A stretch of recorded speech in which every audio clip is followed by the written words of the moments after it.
आज से 4 साल पहले मेरे और मेरे पिताजी का सबके सामने गले मिलने का वीडियो बना करके मुझे ब्लैकमेल करने की कोशिश की। कुछ असामाजिक तत्वों ने षड्यंत्र के जरिए वीडियो वायरल कर दाग केवल मेरे चरित्र पर ही नहीं बल्कि इस भगवे पर व सनातन संस्कृति पर भी लगाया है कि मेरी अग्नि परीक्षा के लिए स्थान व तारीख निश्चित करके मुझे कृतार्थ करें। अभी जो आपने वीडियो देखा, इस वीडियो के बारे में आखिर में बात करेंगे, क्योंकि इस वीडियो की सच्चाई खुद साध्वी प्रेम बाईसा ने हमारे संवाददाता से बात करते हुए बताई थी।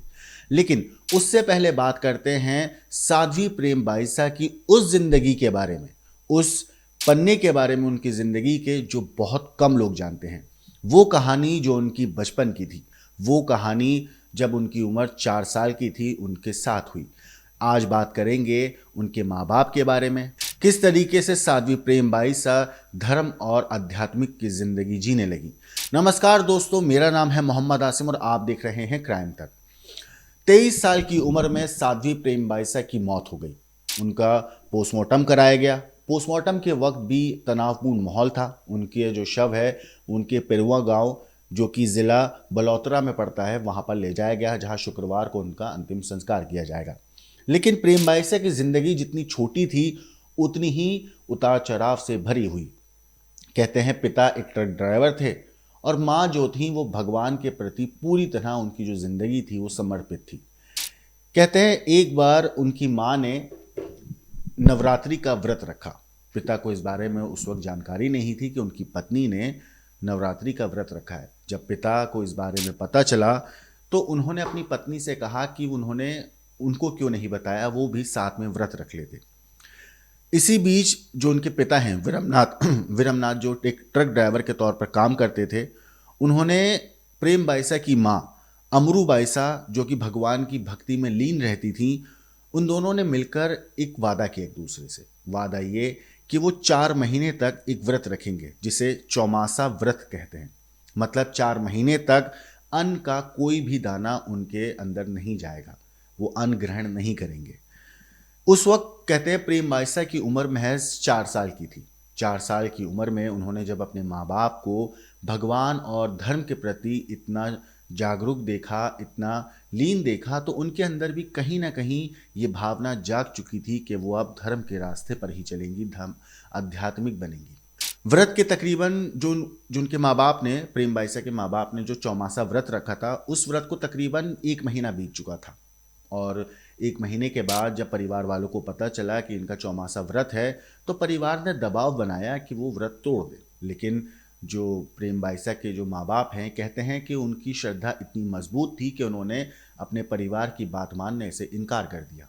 इस बात को लेकर परिवार में थोड़ा मतभेद भी हुआ, जिसके बाद वो अपना गांव छोड़कर और अपनी बेटी यानी प्रेम बाईसा को लेकर, प्रेम बाईसा के माँ बाप जोधपुर आ गए। जोधपुर चले गए और वो वहाँ पे गुरु कृपा आश्रम में रहने लगे।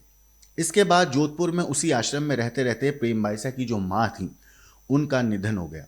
प्रेम बाईसा की माँ के निधन जब हुआ तो कहते हैं कि उनकी उम्र महज 5 साल की थी। इसके बाद उन्होंने संत राजाराम जी और संत कृपाराम जी महाराज की शरण ली और यहीं से उनकी आध्यात्मिक शिक्षा शुरू होती है, जहाँ पर उन्होंने कथावाचन, भजन गायन और संतों के साथ धार्मिक यात्राएं शुरू करी। कम उम्र में ही उनकी आवाज़ और अंदाज लोगों को दोस्तों पसंद आने लगा। महज 12 साल की उम्र में ही उन्होंने जोधपुर के पास अपनी पहली कथा करी और फिर धीरे धीरे और श्रद्धालुओं की संख्या बढ़ने लगी। आश्रम, पहचान और लोकप्रियता, ये सब कुछ उन्हें मिलने लगी। पेरुआ में उनकी एक पुश्तैनी ज़मीन है। जो उनके पिता हैं विरमनाथ, उनकी एक पुश्तैनी ज़मीन थी जहाँ पर एक आश्रम बनवाया गया था। हालांकि बीते 2 सालों से कहते हैं कि वहाँ पर कोई नहीं रहता था। बाद में प्रेम बाईसा ने जोधपुर में अपना एक अलग आश्रम बनाया।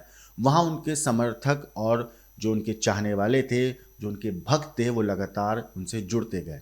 बाल साध्वी के रूप में उनकी छवि बनी, सरल, धार्मिक और भक्ति से भरी हुई। उनकी मौत के बाद लेकिन अब ये मामला काफ़ी ज़्यादा उलझ चुका है। एक भक्त कहता है कि एक भक्त जो साध्वी प्रेम बाईसा हैं, उनके ऐसे तो काफ़ी भक्त हैं, लेकिन एक भक्त हैं जो कैमरे पर आके उन्होंने काफ़ी सनसनीखेज और हैरान करने वाले दावे किए। उन्होंने ये भी दावा किया कि आश्रम से कैमरे हटा दिए क्यों गए थे। उन्होंने कई और दावे किए हैं। उनकी दावों की क्या है कहानी, एक बार आप खुद उसी समर्थन से सुनिए, जो उनके समर्थक हैं उसी से सुनिए कि आखिर ये पूरा बात उन्होंने क्यों कही, क्या है उनके दिमाग में जो डाउट आया और क्यों उन्होंने उनकी मौत के बाद, जो साध्वी प्रेमबाईसा हैं, उनकी मौत के बाद सवाल उठाए हैं। मसला ये है कि सर कल 5:15 बजे टाइम के आसपास प्रेमबाईसा की डेथ हुई थी। उसके बाद में रेगुलर ही इन्होंने डेथ होने के बाद में डॉक्टर के पास ले गए, तब वहाँ मर्द घोषित हो गए। तो डॉक्टर ने बोला पोस्टमार्टम करवा दो।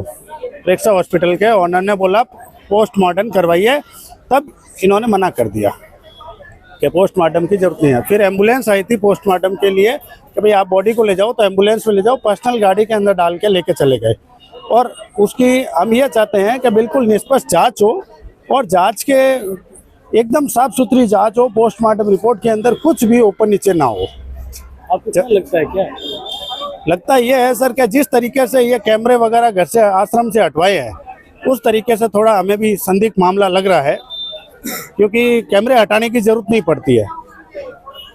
आश्रम से कैमरे हटाए हैं सारे। उसके बाद में किस तरीके की न्याय की मांग कर रही है? हम लोग चाह रहे हैं प्रेमबाईसा को एकदम स्पष्ट जांच हो और मृत्यु का कारण देखना चाह रहे हैं, किसने हुआ, किस कारण से हुआ, क्योंकि इनको पहले भी कई धमकियां आई थी। तो हम ये चाहते हैं कि भाई कौन है, क्या है, और भले ही उसकी जगह कोई भी हो। हम ये नहीं चाहते हैं कि कोई निर्दोष फंस जाए, वो भी नहीं चाहिए। हमें जो दोषी है उसको प्रॉपर सजा मिलनी चाहिए। हालांकि इस पूरे मामले पर पुलिस का कहना है कि साध्वी की तबीयत पिछले 2 दिनों से ख़राब थी। बुधवार को उन्होंने किसी से इंजेक्शन लगवाया, जिसके बाद हालत अचानक बिगड़ गई। परिजन उन्हें प्रेक्षा हॉस्पिटल लेकर पहुंचे, जहां डॉक्टरों ने उन्हें मृत घोषित कर दिया। अब इस चीज़ के ऊपर पुलिस ने काफ़ी तफसील से बताया है कि उस रात आखिर हुआ क्या था, कैसे साध्वी प्रेमबाईसा जो हैं उनकी तबीयत बिगड़ी, किस तरीके से उनको अस्पताल लाया गया और फिर डॉक्टर ने उन्हें कैसे मृत घोषित किया। क्या कुछ कहा है इस पूरे मामले पर पुलिस ने, एक बार आप सुनिए। ये साध्वी प्रेमबाईसा जो हैं, इनके पिताजी द्वारा बताया गया है कि कल इनकी तबीयत जब क्योंकि ख़राब थी, कोई इन्फेक्शन टाइप इनकी स्थिति थी, जिस पर इनके द्वारा प्राइवेट कंपाउंडर को घर पे ही बुलाया गया, इंजेक्शन लगाया गया और बाद इंजेक्शन के इनकी तबीयत बिगड़ने लग गई और उसके बाद इनको प्राइवेट हॉस्पिटल ले जाया गया। प्राइवेट हॉस्पिटल जब इनको ले जाया गया तो वहाँ पर उन्होंने बताया कि इनकी मृत्यु हो चुकी है, जिस पर इनको MGH लाया गया। MGH मोर्चरी में शव को रखवाया गया है और अभी मेडिकल बोर्ड का गठन किया जा रहा है। बाद उसके मेडिकल बोर्ड द्वारा इनका पोस्टमार्टम कराया जाएगा और तभी कोई स्थिति स्पष्ट हो पाएगी। जी मैम, एक कोई पोस्ट भी वायरल हो रही है सोशल मीडिया पर, उसको लेकर कोई खास जानकारी पुलिस की ओर से जुटाई गई? कहाँ से हुई, क्या हुआ? जो ये सोशल मीडिया पे जो पोस्ट की आप बात कर रहे हैं, वो संभवतः एक जो इशू वो बता रहे हैं वो ये है कि मृत्यु 5 से 6 बजे के बीच में हो गई थी शायद, जैसा कि बताया जा रहा है, और वो पोस्ट जो है वो थोड़ा लेट आई, मृत्यु के बाद आई। तो इस चीज़ के ऊपर हम देख रहे हैं कि इनके सोशल मीडिया हैंडलर्स कौन कौन हैं, सोशल मीडिया अकाउंट किन किन के द्वारा एक्सेस किया जा सकता था। तो इस सब पे बहुत गहनता से जांच की जाएगी। दोस्तों, अभी आपने सुना इस मामले पर पुलिस का क्या कहना है। हमने आपको जो उनके समर्थक हैं उनकी बात भी सुनाई, लेकिन दोस्तों अब बात करते हैं उस वायरल पोस्ट के बारे में जिसके ऊपर उनके कई चाहने वाले, जो उनके भक्त हैं, उनको संदेह है। दरअसल जो पोस्ट वायरल हो रहा है उनकी मौत के बाद, और जो पोस्ट उनकी मौत को और ज़्यादा रहस्यमय बना देता है, वो सोशल मीडिया पोस्ट है जो उनके इंस्टाग्राम अकाउंट से शेयर किया गया, जिसमें लिखा गया है कि जीते जी नहीं, जाने के बाद न्याय मिलेगा। क्या है वो पोस्ट, आपकी स्क्रीन पर दिख रहा है आपको साइड में। देखिए किस तरीके से उसमें पूरी बात लिखी गई है कि उनके साथ क्या कुछ हुआ था, उन्होंने क्यों ये सब, मतलब उन्होंने पूरी बात तफसील से अपनी उस पोस्ट में लिखी है। लोगों का दोस्तों दावा है कि ये पोस्ट उनकी मौत के कई घंटों के बाद अपलोड की गई। इतना ही नहीं, जिससे शक और ज़्यादा अब लोगों के बीच में गहरा गया है। पुलिस अब ये भी जांच कर रही है कि पोस्ट किसने और कब डाली थी। साथ ही साथ कुछ महीने पहले जो उनका एक वीडियो था वो वायरल हुआ था, जिसका जिक्र मैंने आपसे इस कहानी की शुरुआत में किया था कि इस वीडियो के बारे में आखिर में बात करेंगे, क्योंकि उस वीडियो की जो सच्चाई थी वो खुद साध्वी प्रेमबाईसा ने हमारे संवाददाता से बात करते हुए बताई थी। उन्होंने उस वायरल वीडियो के बारे में जिक्र किया था और बाकायदा जब हमारे संवाददाता ने उनसे पूछा कि वायरल वीडियो की सच्चाई क्या है तो उसके बारे में उन्होंने अपनी पूरी बात रखी थी। उन्होंने बताया था किस तरीके से उन्हें उस वीडियो को लेकर ब्लैकमेल किया जा रहा है और उस वीडियो की क्या कहानी थी, उसके पीछे की कहानी भी उन्होंने बताई थी। लेकिन उस वीडियो में मैं आपको बता दूं कि जो वीडियो वायरल हुआ था इसमें साध्वी प्रेम बाईसा एक व्यक्ति से गले मिलती दिख रही थी। बाद में उन्होंने साफ किया था कि व्यक्ति जो था वो उनके पिता थे। इतना ही नहीं, वीडियो को गलत तरीके से काट छाट करके वायरल किया गया था और आरोप है कि इस वीडियो के जरिए उन्हें बदनाम किया गया, ब्लैकमेल किया गया और उनसे 20 लाख रुपए मांगे गए थे। मना करने पर वीडियो वायरल कर दिया गया। इस पूरे मामले से वो मानसिक तनाव में थी। साथ ही साथ उन्होंने बड़े संतोष शंकराचार्य को पत्र लिखकर खुद को निर्दोष साबित करने के लिए अग्नि परीक्षा देने तक की बात कही थी। मगर दोस्तों, अब सवाल ये है कि साध्वी प्रेम बाईसा की मौत कैसे हुई, ये अभी भी साफ नहीं है। क्या ये सिर्फ बीमारी का मामला है या इसके पीछे कोई और गहरी साजिश है?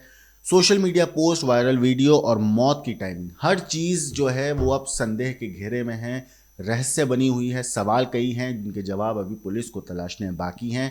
लेकिन इस वीडियो के अब आखिर तक जाने से पहले मैं आपको वो वीडियो दिखाता हूँ, वो इंटरव्यू दिखाता हूँ जिसमें साध्वी प्रेम बाईसा ने हमारे संवाददाता से बात करी थी और बताया था कि आखिर उस वीडियो की कहानी असली है क्या। तो एक बार आप खुद सुनिए साध्वी प्रेम बाईसा ने उस वीडियो को लेकर क्या कुछ कहा था। पिछले कुछ दिनों से सोशल मीडिया पर साध्वी प्रेम बाईसा का एक वीडियो वायरल हो रहा है, जिसको लेकर बोरानाडा थाना इलाके में मुकदमा दर्ज कर लिया गया है। और इस समय राजस्थान तक से एक्सक्लूसिव बातचीत करने के लिए खुद साध्वी प्रेम बाईसा हमारे साथ है। आइए इनसे बात करते हैं। बाईसा, ये पूरा वीडियो क्या मामला है? पूरा वीडियो आज से 4 साल पहले मेरे और मेरे पिताजी का सबके सामने गले मिलने का वीडियो बना करके मुझे ब्लैकमेल करने की कोशिश की, जिसकी मैंने पुलिस थाना बोरानाडा में रिपोर्ट दर्ज करवाई और पुलिस ने तुरंत कार्रवाई की, आरोपियों को गिरफ्तार किया और कोर्ट में चालान पेश हुआ। अब उन्होंने उस वीडियो को लेकर के और ब्लैकमेल करना शुरू किया और कहा कि 20 लाख रुपए लाओ, नहीं तो हम वीडियो को वायरल कर देंगे। मैंने पैसे नहीं दिए तो उन लोगों ने उस वीडियो को वायरल कर दिया, जिसकी रिपोर्ट मैंने आज अब पुलिस थाना में बोरानाडा में रिपोर्ट दर्ज करवाई है और पुलिस कार्रवाई कर रही है। मुझे पुलिस पर पूरा भरोसा है और जिन जिन लोगों ने वीडियो को गलत तरीके से पोस्ट किया है उन सब पर भी कार्रवाई होगी। हाँ, ये थी हमारे साथ साध्वी प्रेम बाईसा, जिनका साफ तौर पर कहना था जिन असामाजिक तत्वों ने ऐसी हरकत की उनके खिलाफ पुलिस कड़ी कार्रवाई करेगी। लेकिन इस पूरे मामले को लेकर साधु समाज में भी आक्रोश है। अब बोरानाडा थानाधिकारी स्वयं इस मामले की जांच करें। जल्द ही आरोपी है जो सलाखों के पीछे होंगे। दोस्तों, यही वो वीडियो है जिसकी वजह से उन्हें ब्लैकमेल किया गया, उन्हें परेशान किया गया, उनसे पैसे मांगे गए और जब पैसे उन्होंने नहीं दिए तो फिर उसके बाद उस वीडियो को गलत तरीके से काट छाट करके वायरल कर दिया गया। इस वीडियो के वायरल होने के बाद जो कुछ हुआ वो सबके सामने है। उनकी मौत हो चुकी है, वो दुनिया छोड़ चुकी हैं, लेकिन अभी भी कई ऐसे सवाल हैं जो शक के गहरे में हैं। अभी पोस्टमार्टम रिपोर्ट आने का इंतज़ार है, जिसके बाद साध्वी प्रेम बाईसा की मौत की सच्चाई जो है वो दुनिया को पता चल सकेगी कि उनकी मौत की असली वजह क्या थी। क्या बीमारी की वजह से उनकी मौत हुई या उन्होंने खुद अपनी जान दी या फिर इसके पीछे कोई तीसरा रीज़न है उनकी मौत का। लेकिन एक बात तय है कि उनकी इस तरह मौत से उनके जो भक्त हैं उनको काफ़ी गहरा सदमा पहुंचा है। उनके जो अपने लोग थे, जो उनके करीबी लोग थे, उनके ऊपर दुखों का पहाड़ टूट पड़ा है। धार्मिक जगत की बात करूं या समाज की बात करूं, हर किसी के दिल पे एक आघात हुआ है कि जिस तरीके से साध्वी प्रेम बाईसा की मौत हुई है। 23 साल की उम्र में उनकी जान गई। साध्वी प्रेम बाईसा से जुड़ी जो भी अपडेट आएगी हम आपको क्राइम तक पर ज़रूर बताएंगे, लेकिन जिस तरीके से उनकी वीडियो गलत तरीके से पेश करके वायरल की गई, इसके ऊपर आपकी जो कुछ राय है कमेंट करके ज़रूर बताइएगा। लेकिन देश और दुनिया की बाकी क्राइम की खबरों के लिए देखते रहिए क्राइम तक।